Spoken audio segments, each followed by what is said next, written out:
Të më herët jemi njohur gjatë ditës sotme me lajmin se Johnson, pra kjo vaksinë krijon piksin e gjakut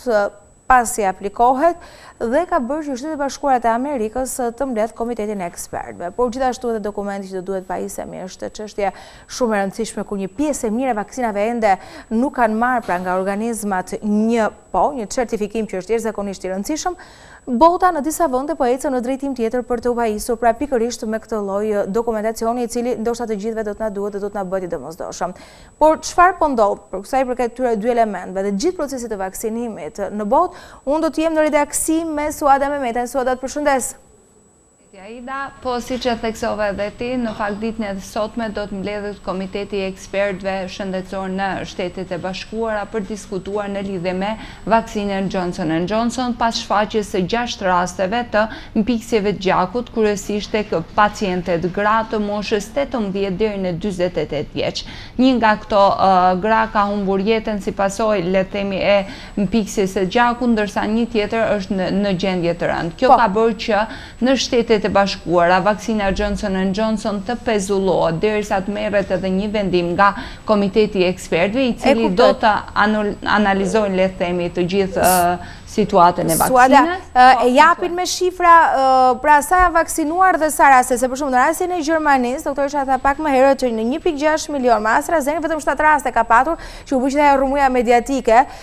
që pati një lloj frenimi dhe në Gjermani po ndodh që nuk e marrin pikërisht këtë vaksinë. Por në Shtetet e Bashkuara të Amerikës, sa janë vaksinuar me Johnson & Johnson, e dim që kemi këtë shifër? Janë 6.8 milion persona të cilët kanë marrë dozën e vetme të Johnson & Johnson, pasi është një vaksinë e cila injektohet vetëm me një dozë, dhe në këto 6.8 milion doza të injektuara ka pasur vetëm 6 raste të mpiksjes së gjakut. Por duke qenë se shkalla e le të themi mpiksjes së gjakut ka qenë një fazë të rrezikshme, le të themi, për faktin se një grua ka humbur jetën për këtë shkak. Pikërisht për këtë arsye, Komiteti i Ekspertëve atje ka marrë masën që të diskutojë dhe të shqyrtojë deri në detajet e fundit çdo gjë në lidhje me vaksinën Johnson & Johnson. Ajo që vlen të theksohet Aida është se edhe gjatë provave klinike të Johnson & Johnson ka pasur një rast të tillë kur një i ri i moshës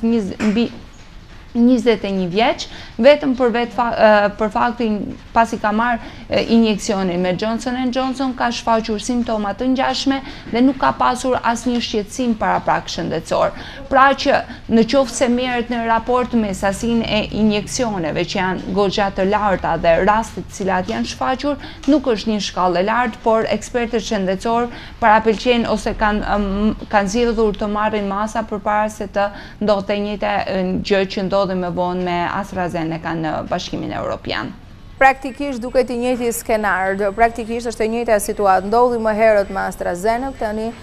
shohim që Johnson & Johnson, cila sigurisht është pra në këtë pikë. Shohim se çfarë do të ndodhë, do të vijojë ose do të ndërpritet, ndërkohë Shtetet e Bashkuara të Amerikës vetëm Johnson & Johnson aplikohet, apo? Jo, në fakt Johnson & Johnson në Shtetet e Bashkuara është vaksina e tretë, sepse fillimisht janë injektuar me Pfizer dhe BioNTech, dhe më pas edhe me Moderna. Kështu që këto dyja kanë qenë vaksina që janë përdorur masivisht në Shtetet e Bashkuara. Johnson & Johnson ka filluar të aplikohet nga fundi i muajit shkurt dhe në Bashkimin Evropian ka filluar vetëm javën e kaluar, që do thotë se pavarësisht se është vaksina e katërt që është njohur nga institucionet ndërkombëtare shëndetësore, qoftë në Shtetet e Bashkuara dhe ato në Bashkimin Evropian, nuk është një vaksinë e cila ka filluar të përdoret masivisht të paktën, por që do të ndikojë goxha në ngadalësimin e fushatës së vaksinimit në Bashkimin Evropian, për vetë faktin se ishte le të themi ajo shpresja më e madhe e shteteve të Bashkimit Evropian për të përshpejtuar vaksinimin dhe për të arritur le të themi ato synimet e tyre për të vaksinuar 70% të popullsisë së tyre të rritur deri në verë. Me këtë fakt, me detajet ose me pezullimin që u bën Shtetet e Bashkuara dhe që pasoi edhe më tej edhe Bashkimin Evropian dhe Afrikën e Jugut dhe në Kanada, do të thotë që gjitha këto vende procesi i vaksinimit do të ngadalësohet derisa të arrijë të merret një vendim përfundimtar. Ndërkohë, cilat janë lajmet për sa i përket ritmit të procesit të vaksinimit edhe në Europë? Në fakt ka pasur përveç Shteteve të Bashkuar dhe Mbretërisë së Bashkuar, të cilat kanë arritur le të themi një imunitet goxha të lartë të popullsisë, një deklaratë të mëparshme të institucioneve shëndetësore në Mbretërinë e Bashkuar theksohet se 55% e popullsisë Mbretërisë së Bashkuar kanë arritur të sigurojnë le të themi antitrupa ose të kenë mbrojtje ndaj COVID-19, marrë kjo qoftë nga infeksionet e mëparshme ose qoftë edhe nga vaksinimet e shpeshta ose të shpejta që kanë ecur në Mbretërinë e Bashkuar. Shtetet e Bashkuara kanë pothuajse më shumë se 1/3 e popullsisë të vaksinuar tani më,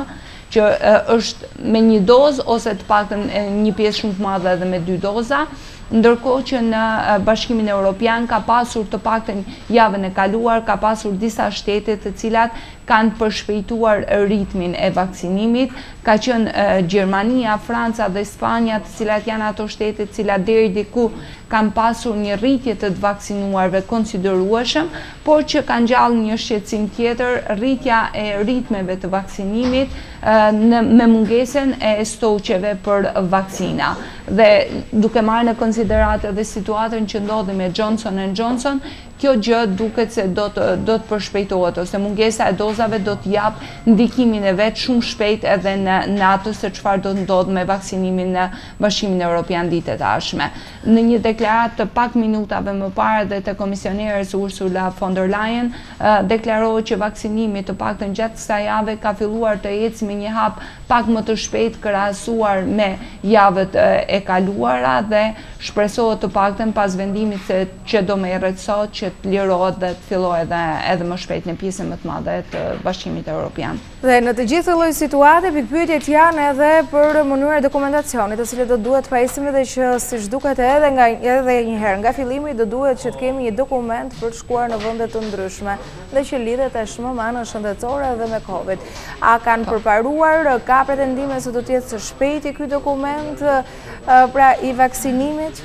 Ditën e djeshme në Parlamentin Evropian është diskutuar pikërisht në lidhje me këtë gjë. AIDA dhe kanë të paktën komisionerët dhe parlamentarët e Evropian kanë deklaruar se me 21 qershor pritet të jetë edhe data që do të vihet në jetë pasaporta e vaksinimit, të paktën për vendet e Bashkimit Evropian. Në këtë pasaport ata deklarojnë se do të jetë e treguar nëse personat kanë marrë një nga vaksinat e njohur nga institucionet e Bashkimit Evropian, pra nga Agjencia Europiane e Barnave, që mund të jetë njëra, mund të jetë Pfizer, mund të jetë Moderna, mund të jetë AstraZeneca ose Johnson & Johnson, një test i mëparshëm në qoftë se personat kanë marrë kanë bërë një test negativ le të themi të COVID-19 ose një provë që ata e kanë kaluar më përpara COVID-19 dhe nuk paraqesin rrezik. Ka pasur tentativa le të themi nga disa nga shtetet të cilat janë të varura shumë nga turizmi për ta sjellë më përpara këtë iniciativë, për të mos e shtyr për fundin e qershorit, por ta sillnin në maj ose më herët, por që mes diskutimeve le të themi mes eurodeputetëve dhe komisionerëve është dhënë pikërisht kjo datë. Gjithashtu ka disa vende, për shembull edhe brenda Bashkimit Evropian, të cilët kanë filluar në raport me disa shtete tjera ta provojnë ose ta përdorin këtë, siç është rasti i Greqisë me Izraelin, i cili ndodhet jashtë Bashkimit Evropian, por kanë një shkallë shumë të lartë të vaksinimit dhe është ndër shtetet e para që ka krijuar këtë pasaport vaksinimi dhe përveç Bashkimit Evropian, një rast i fundi që kemi parë përdorimin e kësaj pasaporte të vaksinimit është rasti i Arabisë Saudite, i cili gjatë periudhës Ramazanit ka hedhur idenë që gjithë personat cilët duhet të vizitojnë vendet e shenjta dhe Mekën duhet të kenë me vete një pasaport vaksinimi. Dhe unë të falenderoj për që sa ndave me na. Faleminderit. Në institurim ditë mbarë, kemi qenë me Suada Mehmeti, ka bërë një përmbledhje të situatës si pas e COVID-19, çfarë po ndodh me procesin e vaksinimit, betejat dhe pasojat her pas here për cilat po trumbetohen fakt në media. Mirë, do të shkëputemi, do të shkoj me publicitet. Ndërkohë ju kujtoj se mund na vizitoni edhe në faqen tonë zyrtare shqiptare.com. Lajme që kemi trajtuar deri tani janë pasyura korale, pa harruar dhe informacionet e tjera të ditës që vinë pra minut pas minute.